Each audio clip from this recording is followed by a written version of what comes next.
దేవుని మాటలు ధ్యానించడానికి సిద్ధంగా ఉన్నారా? ఈ సీజన్లో మన యేసు ప్రభు యొక్క సిలువను, ఆయన పునరుద్ధానమును గుర్తు చేసుకుంటూ ఉన్నాం కదా. ఎంతగా సిలువను, ఆయన పడిన శ్రమను, వేదనను లేఖనాల ప్రకారంగా ఎలాగూ ఆయన సిలువలో మరణించి లేఖనముల ప్రకారముగా ఎలాగూ మృత్యుంజడే లేచి ఉన్నాడన్నది మనం గుర్తించినప్పుడు మరింతగా మన ప్రభువును హత్తుకొనగలుగుతాం. ఆయన నామములో ఉన్న జయమును స్వతంత్రించుకోగలుగుతాం. రండి చిన్న ప్రార్థన చేసుకుందాం. పరిశుద్ధుడా, మరొకసారి ఈ ఉదయం మాతో మాట్లాడు. క్రీస్తు నామములో అడుగుచున్నాము తండ్రి, ఆమేన్. మీరు కొంతమందికి ఉదయం కాకపోవచ్చండి, బట్ ఇక్కడ ఇండియాలో ఉన్న వారందరికీ ఉదయం 7 గంటలకి రోజు దేవుని వాక్యం అందిస్తున్నాం. మీలో కొందరు యూరోప్ నుండి, అలాగే అరబ్ కంట్రీస్ నుండి, ఆల్ ఓవర్ ద వరల్డ్ మన తెలుగు వారు ఎక్కడెక్కడ ఉన్నారో మీరందరూ జాయిన్ అవుతున్నారు. We welcome you. మీకు ఏ సమయమైనా ఈ క్రమ పద్ధతిలో ఈ మాటలు వింటుండండి. ఆధ్యాత్మికంగా దేవుని మాటల ద్వారా బలపడుతూ ఉండండి. గత కాలంలో, గత రోజుల నుండి మనం 6 రోజుల నుండి యేసు ప్రభు సిలువలో మాట్లాడిన చివరి పలుకులు, సప్త పలుకులు, ఆయన సిలువ మీద వేలాడినప్పుడు వరుసగా నెంబర్ 1, 2, 3 అని మాట్లాడలేదు, కానీ అక్కడ ఆయన ఆ సీక్వెన్స్ను బట్టి ఆ యొక్క 4 సువార్తలలో ఉన్న మాటలు పోగు చేసి ఒక లైన్లో వాటిని ఏర్పాటు చేయటం జరిగింది. మరి ఆ చివరి పలుకులు మనకి ఎంతో ప్రాముఖ్యమైనవిగా ఉన్నాయి. సాధారణంగా ఈ లోకంలో ఎవరైనా పడకల మీద ఉన్నప్పుడు వారు అన్ని అనుభవాలను చెప్తుంటారు, నీతులు చెప్తారు, ఎలా బ్రతకాలి అనేవి నేర్పిస్తుంటారు. మన తల్లిదండ్రులు కానీ, మన యొక్క గ్రాండ్ పేరెంట్స్ కానీ ఎన్నో అనుభవాలు మనం పంచుతుంటారు కదండి. మరి మన ప్రభు ఆయన వయసుకి 33.5 సంవత్సరాలుగా అందరికీ కనపడ్డప్పటికీ ఆయన ఆది నుండి ఉన్నవాడు, ఆది అంతము నేనే అన్నవాడు. ఆయన మనతో మాట్లాడిన ఈ పలుకులు, ఈ పాప లోకంలో మనం ఎలా బ్రతకాలి, ఎటువంటి నిరీక్షణ కలిగి ఉండాలన్న మాటల అన్న సారాన్ని ఈ 7 మాటల్లో మనం గుర్తించవచ్చు. మనం ఇతరులను క్షమిస్తూ, క్షమించబడుతూ ఉన్నప్పుడే మనం సమాధానంగా బ్రతకగలుగుతాం. మనం ఈ లోకంలో మన ఇష్టానుసారంగా జీవించకుండా పరలోకం కొరకు మన గురి పెట్టాలి. మనం ఆయన రాజ్యం మీద దృష్టి ఉంచాలి, ఆయన రాజ్యంలో గొప్పవారిగా ఉండాలి అనే అర్థం వచ్చే 2వ మాట.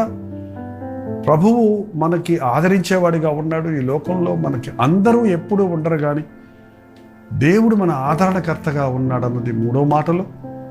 ఈ లోకంలో మనకు ఉన్నటువంటి రకరకాల దాహాలు ఎన్నటికీ తీరవు, కానీ మన ఆధ్యాత్మిక దాహాన్ని తీర్చగలిగిన, మనకు జీవజల ఊటగా ఉన్న ప్రభువు ఉన్నాడు. ఆయన రాజ్యములకు చేరాలి అన్న 4వ మాట. మనం ఈ లోకంలో దేవుని సహాయం లేకుండా బ్రతకలేము.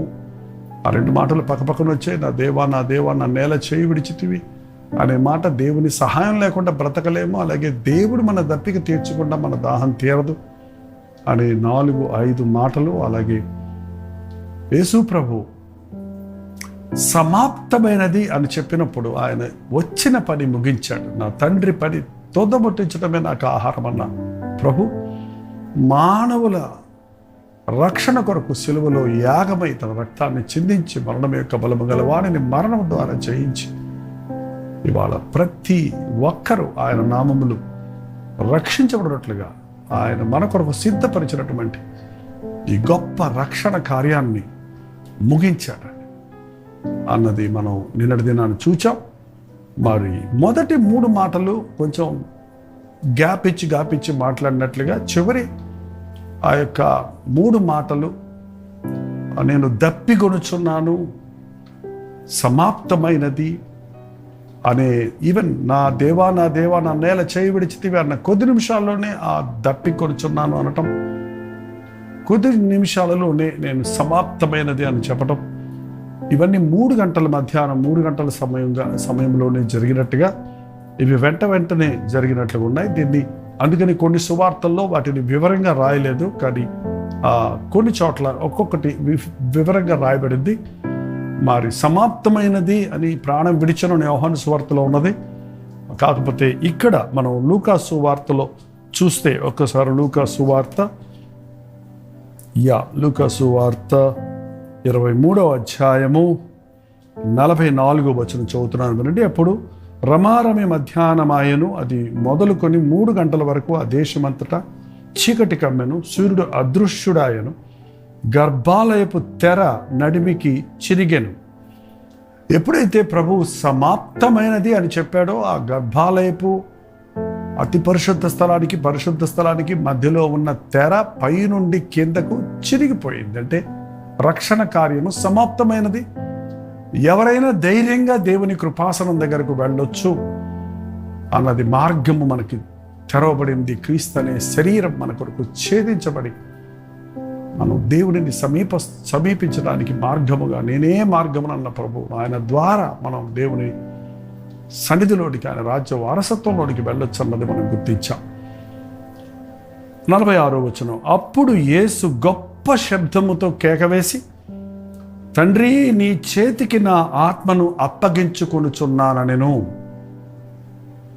తండ్రి, నీ చేతికి నా ఆత్మను అప్పగించుచున్నానెను. అయ్యో నా బతుకైపోయింది, అయ్యో నా పని అయిపోయింది, అయ్యో నేను చచ్చిపోతున్నాను అని ఏడుస్తూ చనిపోతుంటారండి సాధారణంగా జనం. ఇంక నేనేం చెయ్యలేను అన్నట్టుగా. కానీ ఇక్కడ యేసయ్య మరణం విజయం. అంత మాత్రమే కాదు, రీయూనియన్. మరలా తండ్రి నీ దగ్గరకు వచ్చేస్తున్నాను, నీ దగ్గర నుంచి నేను వచ్చాను, మళ్ళీ నీ దగ్గర నేను వచ్చేస్తున్నాను. యేసు ప్రభు మరణాన్ని జయించి మృత్యుంజయుడై మరలా పరలోక రాజ్యానికి చేరి ఉన్నాడన్నది మనం గమనిస్తున్నాం. దొంగతో చెప్పిన మాట, నేడు నీవు నాతో కూడా ఉండు అని చెప్పాడు కదా. యేసుక్రీస్తు మరణము గొప్ప జయోత్సవంగా మనం గుర్తించాలండి. కొరింథీయులకు రాసిన మొదటి పత్రిక 15వ అధ్యాయం 56వ వచనములో లేక 55 నుంచి కూడా చదివితే, విజయమందు మరణము మృంగివేయబడెను అని వ్రాయబడిన వాక్యము నెరవేరును. ఓ మరణమా నీ విజయం ఎక్కడా? ఓ మరణమా నీ ముల్లెక్కడా? ఓ మరణమా నీ విజయం ఎక్కడా? ఓ మరణమా నీ ముల్లెక్కడా? అంతవరకు మరణించిన వారు ఎవ్వరూ మరణాన్ని జయించి మృత్యుంజయుడే లేవలేదు. కానీ ఇక్కడ మరణాన్ని జయించి మృత్యుంజయుడైన ప్రభు తండ్రి చేతులకి తను తాను అప్పగించుకుంటున్నాను. తండ్రి రాజ్యానికి చేరుతున్నాడు. ఎక్కడి నుంచి వచ్చాడో ప్రభు అక్కడికే చేరున్నాడు అన్నది, నేను ముగించిన పనిని మళ్ళీ నేను నీ వద్దకు చేరుతున్నాను అన్నది మనం గమనించినప్పుడు, మరణాన్ని జయించి, పాతాళాన్ని జయించి, మరణపు ముళ్ళును విరిచి, యేసుక్రీస్తు మరణపు ముళ్ళును విరిచివేశాడండి. మరణం అంటే మనుషుడికి భయం కదా. ఇవాళ యేసుక్రీస్తు మరణాన్ని జయించాడు కనుక క్రీస్తునందు విశ్వాసం ఉంచిన వారు మరణం అంటే ప్రభు రాజ్యంలో వారసుడు ఉండడం. నా మట్టుకైతే బ్రతుకుడ క్రీస్తే, చావైతే లాభం అన్నాడు. చూశాడా పౌలు? మరణపు ముళ్ళు విరిగిపోయింది. ఇప్పుడు మరణం మనకు మేలే కానీ కీడు చేయలేదండి. సాధారణంగా ఒక తేనెటీగ ఎవరినైనా ఒకరిని కుట్టిందంటే దాని ముళ్ళు విరిగిపోద్ది ఆ శరీరంలో.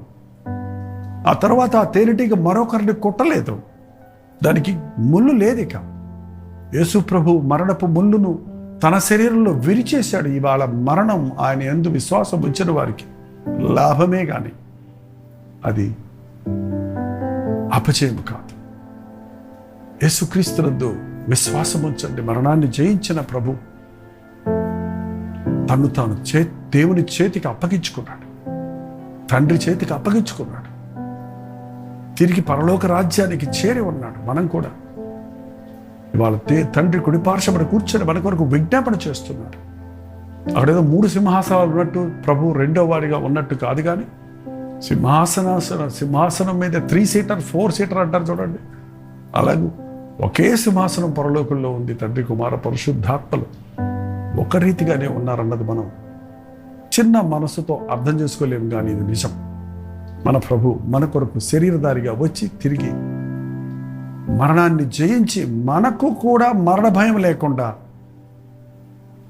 మీరు కలవరపడకండి, నేను లోకాన్ని జయించాను, నేను మరణాన్ని జయించాను, నా యందు విశ్వాసం వచ్చిన వాడు మరణించడం తిరిగి లేచునని చెప్పిన ప్రభు అనుకున్నాడండి.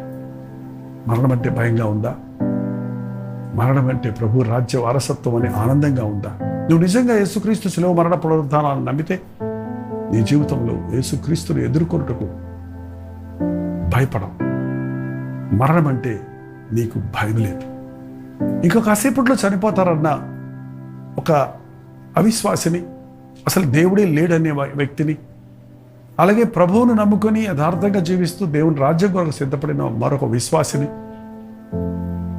కొంతమంది పరిశోధకులు మరణ పడక మీద ఉన్న వారి మీద కొన్ని పరిశోధనలు చేశారట. వారి యొక్క మెదడుకు కొన్ని గ్రాఫిక్స్ అమర్చి, ఇంకా వారు చనిపోయే క్షణాలలో ఎలా ఉన్నాయి వారి ఆలోచనలు, తలంపులు, ఏం జరుగుతుంది వారిలో అన్నది ఆ గ్రాఫిక్స్లో నోట్ చేయటం మొదలుపెట్టారు. లోకంలో దేవుడే లేడు, మరణం తర్వాత జీవితం లేదు అని ఇష్టం వచ్చినట్టు జీవించిన వ్యక్తి ఆ మరణ సమయంలో అతని మనసులో ఆందోళన, వేదన, పోరాటం ఉంది. ఆ గ్రాఫిక్స్ జిగ్జాగ్గా చిందరవందరగా కంగారుగా గీసుకుంటూ పోతున్నట్టు కనిపించింది. అయితే ప్రభువు నెరిగి, ప్రభువా నిన్ను ఎదుర్కోవడానికి నేను సిద్ధం, నీవు చేసిన శిలువ యాగాన్ని నేను నమ్మాను, నీ ద్వారా నేను నీ రాజ్యానికి చేరుతున్నానని నమ్మిన ఆ విశ్వాసి మనసులో నుండి మరణాన్ని ఎదుర్కొంటున్నప్పుడు సమాధానంగా, పీస్ఫుల్గా, రెస్ట్ఫుల్గా, ఆనందంగా, సిస్టమేటిక్గా ఆ లైన్లు గీసి వెళ్తున్నాయండి. కారణం ఆ దేవుని యందు విశ్వాసం ఉంచని వాడు నరకమును నరకదూతలు చూస్తున్నాడేమో, భయాందోళనతో కేకలు వేస్తున్నాడు. కానీ పరలోకపు ద్వారము తెరవబడి ఉన్నట్టు చూసిన ఆ దైవజనుడు దేవుని రాజ్యం కొరకు ఆనందంగా ఎదుర్కోవడానికి మరణాన్ని సిద్ధంగా ఉన్నాడు. మరణ భయం మనకిక లేదు. ప్రభు మరణపు ముళ్ళును విరిచాడు, మరణాన్ని జయించాడు. తండ్రి చేతికి అప్పగించబడ్డట్టుగా మనం కూడా ఈ లోకంలో మన జీవితంలో దేవుని చిత్తానుసారంగా జీవించి ఈ లోకాన్ని విడిచినప్పుడు అది దిగులు కాదు, బాధ కాదు. ఆంగ్లదేశపు అపోస్తలుడనే జాన్ వెస్లీ అనే భక్తుడు తాను మరణ సమయంలో చివరిగా కేక వేశాడు, క్రైస్ట్ ఇస్ విక్టర్, క్రీస్తు విజయుడు అంటూ ఆనందంగా కన్ను మూశాడని. డిఎల్ మూడీ అనే మరో భక్తుడు తన మరణ సమయాన్ని ఆహా నా పట్టాభిషేకపు దినము అంటూ ఆనందంగా పరలోక రాజ్యము చేరడని. ఎంతోమంది విశ్వాసులు మరణములో కూడా దేవుని సన్నిధిని అనుభవిస్తూ మరణమునకు భయపడకుండా ప్రభు రాజ్య వారసులయ్యారని మనం చూస్తూ ఉన్నాం.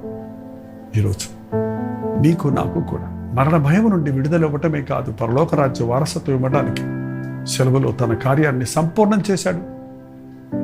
చివరిగా ఆయన మరణము ద్వారానే మనం దేవునితో సహవాసం చేయగలము. ఈ లోకంలో మన్నైనది వెనుకటి వల్లనే మంటికి చేరుతుంది, ఆత్మ దాన్ని దయచేసిన దేవుని దగ్గరికి వెళుతుంది. కాబట్టి ఈ లోకంలో అవిశ్వాసులు, పిరికివారు చాలా పెద్ద లిస్ట్ ఉందండి. దొంగలు, మోసగాళ్ళు, అబద్ధికులు అగ్ని గంధకములతో మంటూ గుండములో పాలు పంపులు పొందుతారు. ఇది రెండవ మరణం అని ఉంది. అయితే క్రీస్తునందు మృతి నొందిన వారు ధన్యులు, ఎందుకంటే వారు దేవుని రాజ్యములో ప్రవేశిస్తారు. మీరే రూఢిపరచుకోండి. ఈ గొప్ప శిలువ యాగం ద్వారా నిత్య నరకానికి పోవలసిన మనల్ని ఆయన రాజ్య వారసులుగా చేసిన ప్రభునందు విశ్వాసం ఉంచుదాం. ఆయన రాకడ కొరకు, ప్రభు రాజ్య ప్రవేశం కొరకు ఎదురు చూద్దాం. ప్రార్థన. పరిశుద్ధుడ, ప్రేమగల తండ్రి,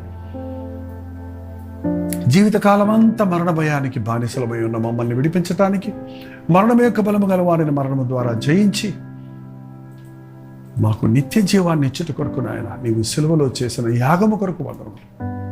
నీ సిలువ త్యాగమును, నీ సిలువ యాగమును, నీవు సిలువలో చేసిన కార్యమును మేము అంగీకరించుటకు, మా మనోనేత్రములు తెరవబడి మా కొరకు మరణమును జయించి మృత్యుంజయుడైన క్రీస్తును విశ్వసించుటకు, త్వరలో రానయ్యున్న నీ రాకడ కొరకు ఎదురు చూచుటకు మాకు ఒక్కొక్కరికి సహాయం చేయమని క్రీస్తు నామములో అడుగుచున్నాను తండ్రి. ఆమేన్. తండ్రి అయిన దేవుని యొక్క ప్రేమయు, కుమారుడైన క్రీస్తు యొక్క కృపయు, ఆదరణకర్తైన పరిశుద్ధాత్మ యొక్క సహవాసం ఉదయకాల ధ్యానములు ఏకీవించిన మనందరికీ